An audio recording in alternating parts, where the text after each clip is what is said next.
In this lesson, we are going to talk about what exactly Duolingo is looking for in your picture description responses. First question that I get a lot is, how much should you write and speak?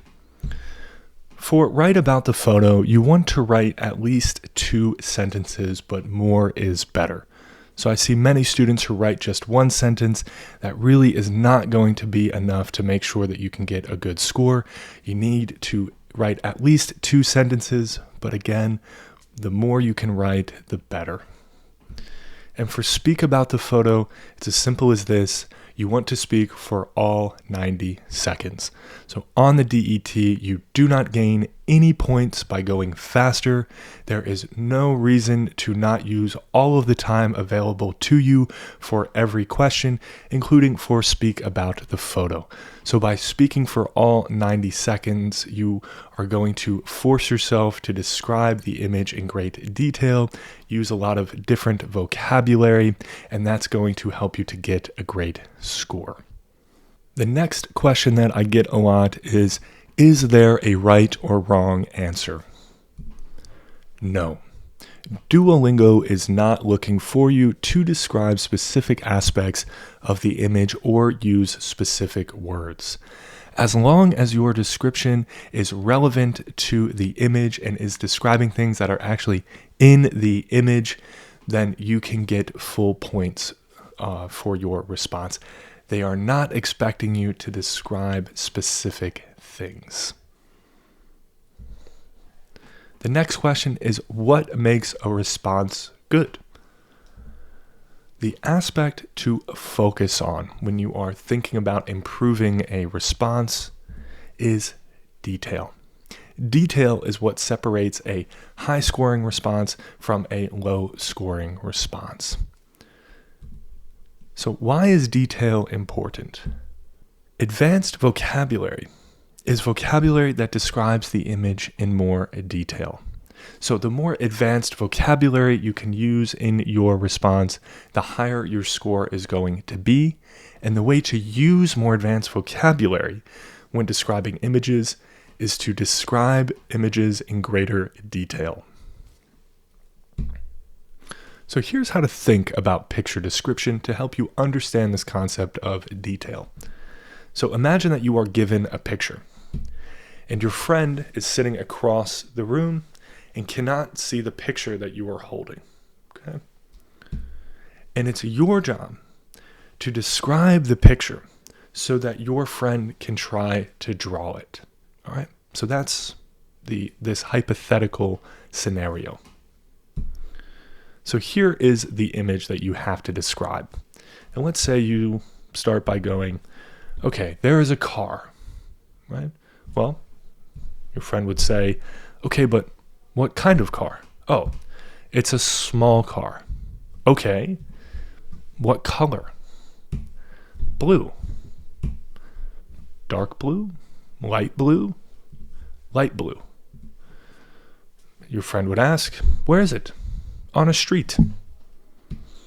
No, it's on snow. Snow? Why didn't you mention that? Right? So what this hypothetical dialogue demonstrates is that if you're not describing the image in detail, it's going to be very hard for your friend to draw it. So if you said this, in this image there is a car, it looks old, there is also snow. This wouldn't score very highly on the test because you're not describing the image in great detail.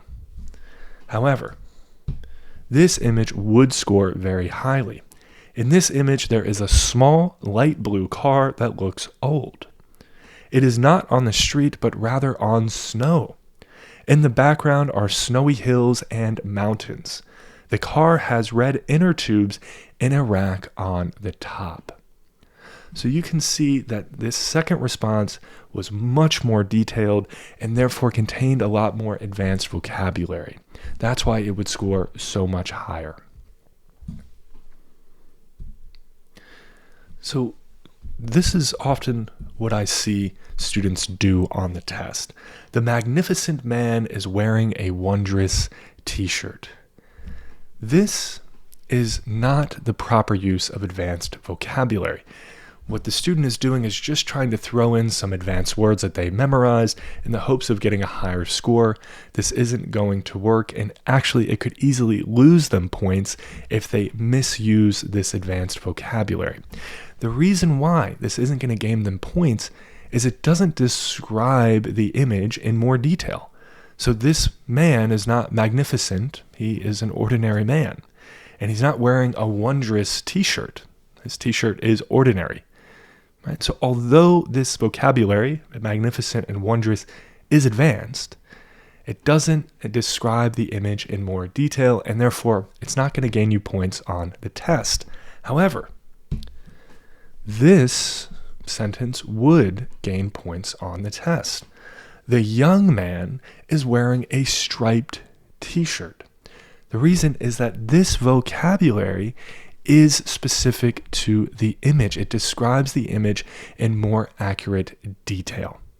So as you're prepared for picture description, it's important that you don't just learn advanced vocabulary, but that you learn what that advanced vocabulary means and how to use it correctly so that you can use it to describe images in greater detail. What else does Duolingo want to see in your response?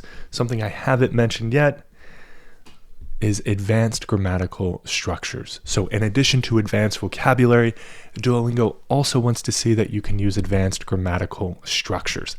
However, if you use the templates, strategies, tricks, and vocabulary that I'm going to teach you in the future lessons in this course, you are going to be using advanced grammatical structures.